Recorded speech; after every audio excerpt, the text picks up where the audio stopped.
Friends, ಎಲ್ಲರಿಗೂ ಕೂಡ ನನ್ನ ಚಾನಲ್ಗೆ ಸ್ವಾಗತ ಹೇಳ್ತಾ, ಇಲ್ಲಿ ಮಹಾತ್ಮ ಗಾಂಧಿ ನರೇಗಾ ಯೋಜನೆ ಅಡಿ ವೈಯಕ್ತಿಕ ಸೌಲಭ್ಯಗಳನ್ನು ಪಡೆಯಲು ಫಲಾನುಭವಿಯ ಈ ಕೆಳಕಂಡ ವರ್ಗಗಳಲ್ಲಿ ಯಾವುದಾದ್ರೂ ಒಂದು ವರ್ಗದಲ್ಲಿ ಅರ್ಹರಾಗಿರತಕ್ಕದ್ದು.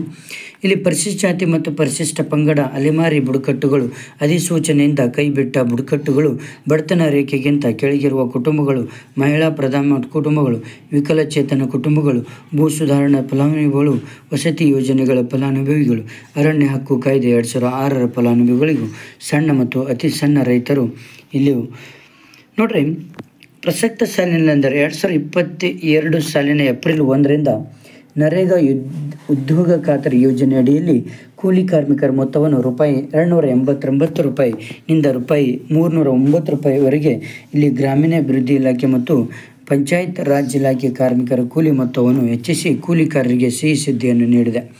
ರೈತರಿಗೆ ದನದ ಕೊಟ್ಟಿಗೆ ಅಥವಾ ಶೆಡ್ ನಿರ್ಮಾಣದ ಬಗ್ಗೆ, ಅಂದರೆ ಯಾರು ಹಸುಗಳು ಅಥವಾ ಎಮ್ಮೆಗಳನ್ನು ಸಾಕಿದ್ದಾರೋ ಅಥವಾ ನಿಮ್ಮ ಮನೆಯಲ್ಲಿ ಅಥವಾ ನಿಮ್ಮ ಮನೆ ಹಿಂದೆ ಇರುವ ಜಾಗದಲ್ಲಿ ಅಥವಾ ಎಲ್ಲಿ ನಿಮಗೆ ಸ್ವಂತ ಜಾಗವಿದೆಯೋ ಅಲ್ಲಿ ನೀವು ದನದ ಕೊಟ್ಟಿಗೆ, ದನದ ಶೆಡ್ಡನ್ನು ನಿರ್ಮಾಣ ಮಾಡಲು ಪಂಚಾಯತಿ ವತಿಯಿಂದ ರೈತರಿಗೆ ಮತ್ತು ಆಸಕ್ತರಿಗೆ ಸಹಾಯಧನ ನೀಡಲಾಗ್ತದೆ. ಇಲ್ಲಿ ಮುಖ್ಯವಾಗಿ ಈ ಯೋಜನೆ ಅಡಿಯಲ್ಲಿ ಪಂಚಾಯತಿ ವತಿಯಿಂದ ಅದನ್ನು ನೀಡಲಾಗ್ತಿದ್ದು, ಹಾಗೂ ಅದೇ ರೀತಿಯಾಗಿ ಪರಿಶಿಷ್ಟ ಜಾತಿ ಮತ್ತು ಪರಿಶಿಷ್ಟ ಪಂಗಡದವರಿಗೆ ಸುಮಾರು 43,000 ರೂಪಾಯಿಗಳ ಸಹಾಯಧನವನ್ನು ಈ ರಾಜ್ಯ ಸರ್ಕಾರದ ಉದ್ಯೋಗ ಖಾತ್ರಿ ಯೋಜನೆ ಅಡಿಯಲ್ಲಿ ಪಂಚಾಯತಿ ಕಡೆಯಿಂದ ನೀಡಲಾಗ್ತಾ ಇದೆ. ಹಾಗೆ ಇಲ್ಲಿ ಪರಿಶಿಷ್ಟ ಜಾತಿ ಪರಿಶಿಷ್ಟ ಪಂಗಡದವರಿಗೆ ಪಂಚಾಯಿತಿ ಕಡೆಯಿಂದ ನೀಡುವ ಈ ಒಟ್ಟು ಮೊತ್ತದಲ್ಲಿ ಅಂದರೆ 43,000 ರೂಪಾಯಿಗಳಲ್ಲಿ ಫಲಾನುಭವಿ ರೈತರಿಗೆ ಸುಮಾರು 8,996 ರೂಪಾಯಿಗಳ ಅವರ ಕೂಲಿ ಮೊತ್ತವಾಗಿ ಪಂಚಾಯಿತಿ ಕಡೆಯಿಂದ ನೀಡಲಾಗ್ತಾ ಇದೆ. ಈ ಸಹಾಯಧನವನ್ನು ನರೇಗಾ ಕಾರ್ಡ್ ಹೊಂದಿದವರಿಗೆ ಇಲ್ಲಿ ರೈತರಿಗೆ ಅಥವಾ ಅರ್ಜಿದಾರರಿಗೆ ಮಾತ್ರ ನೀಡಲಾಗ್ತದೆ. ಹಾಗೂ ಅದೇ ರೀತಿಯಾಗಿ ಶೆಡ್, ದನದ ಕೊಟ್ಟಿಗೆ ನಿರ್ಮಾಣ ಮಾಡಲಿಕ್ಕೆ ಬೇಕಾಗುವ ಸಾಮಗ್ರಿಗಳನ್ನು ಕೊಂಡುಕೊಳ್ಳಲಿಕ್ಕೆ ಉಳಿದ 34,000 ರೂಪಾಯಿಗಳನ್ನು ಪಂಚಾಯಿತಿ ಕಡೆಯಿಂದ ಇಲ್ಲಿ ನೀಡಲಾಗ್ತಾ ಇದೆ.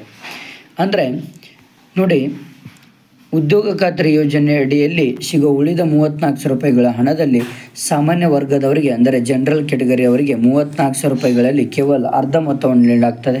ಅಂದರೆ ಸರಿಸುಮಾರು 20,000 ರೂಪಾಯಿಗಳನ್ನು ಸಾಮಾನ್ಯ ವರ್ಗದವರಿಗೆ ಅಥವಾ ಜನರಲ್ ಕ್ಯಾಟಗರಿ ಅವರಿಗೆ ಈ ಯೋಜನೆಯ ಅಡಿಯಲ್ಲಿ ಪಂಚಾಯಿತಿಯ ಕಡೆಯಿಂದ ನೀಡಲಾಗ್ತಾ ಇದೆ. ಹಾಗೂ ಅದೇ ರೀತಿಯಾಗಿ ಪರಿಶಿಷ್ಟ ಜಾತಿ ಮತ್ತು ಪರಿಶಿಷ್ಟ ಪಂಗಡದವರ ಅಭ್ಯರ್ಥಿಗಳಿಗೆ ರೂಪಾಯಿ 43,000 ರೂಪಾಯಿಗಳ ಸಹಾಯಧನವನ್ನು ಕೂಡ ಈ ನರೇಗಾ ಉದ್ಯೋಗ ಖಾತ್ರಿ ಯೋಜನೆಯ ಅಡಿಯಲ್ಲಿ ನೀಡಲಾಗ್ತಾ ಇದೆ. ಓಕೆ, ಹಸುಗಳಿಗೆ ಮೇವು ಹಾಗೂ ನೀರಿನ ವ್ಯವಸ್ಥೆಗಾಗಿ ಗೋದಲಿಯನ್ನು ನಿರ್ಮಾಣ ಮಾಡಿರಬೇಕು.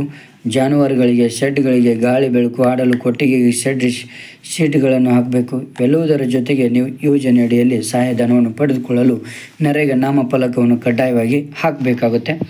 ಹಾಗಾದರೆ ಈ ನರೇಗಾ ಯೋಜನೆ ಅಡಿಯಲ್ಲಿ ಸಹಾಯಧನ ಪಡೆದುಕೊಳ್ಳಕ್ಕೆ ದನದ ಕೊಟ್ಟಿಗೆ ಹೇಗಿರಬೇಕು, ಅದರ ಉದ್ದ ಅಳತೆ ಎಷ್ಟಿರಬೇಕಂದ್ರೆ ದನದ ಕೊಟ್ಟಿಗೆ ಅಗಲು ಸುಮಾರು 4 ಮೀಟರ್ಗಳಷ್ಟು ಇರಬೇಕಾಗತ್ತೆ. ದನದ ಕೊಟ್ಟಿಗೆ ಅಥವಾ ಶೆಡ್ ಉದ್ದವು 7 ಮೀಟರ್ಗಳಷ್ಟು ಇರಬೇಕು. ಅಂದರೆ ಸಾಮಾನ್ಯವಾಗಿ 22 ಅಡಿ ಉದ್ದ, 13 ಅಡಿ ಅಗಲವನ್ನು ಹೊಂದಿರಬೇಕಾಗುತ್ತೆ. ದನದ ಕೊಟ್ಟಿಗೆಯು ಕನಿಷ್ಠ ಅಗಲ ಮತ್ತು ಉದ್ದವುಗಳನ್ನು ಹೊಂದಿರಬೇಕಾಗುತ್ತೆ. ಇದಕ್ಕಿಂತ ಕಡಿಮೆ ಉದ್ದ ಮತ್ತು ಅಗಲಗಳ ಅಳತೆಗಳನ್ನು ಹೊಂದಿದ್ದರೆ ನಿಮಗೆ ಸಿಗುವ ಸಹಾಯಧನದಲ್ಲಿ ಮೊತ್ತವು ಕಡಿಮೆ ಆಗ್ತದೆ. ಇದಕ್ಕಿಂತ ಜಾಸ್ತಿ ಉದ್ದ ಮತ್ತು ಅಗಲಗಳನ್ನು ಹೊಂದಿರಬಹುದು, ಆದರೆ ಕನಿಷ್ಠ ಅಳತೆಗಳ ಕೆಳಗೆ ಅಳತೆಗಳನ್ನು ಹೊಂದಿರಬಾರ್ದು. ಫಲಾನುಭವಿಗಳು ಜಾನುವಾರುಗಳ ಶೆಡ್ ಕೊಟ್ಟಿಗೆ ನಿರ್ಮಿಸಿಕೊಳ್ಳಲು ಕನಿಷ್ಠ 4 ಜಾನುವಾರುಗಳನ್ನು ಹೊಂದಿರಬೇಕಾಗುತ್ತೆ.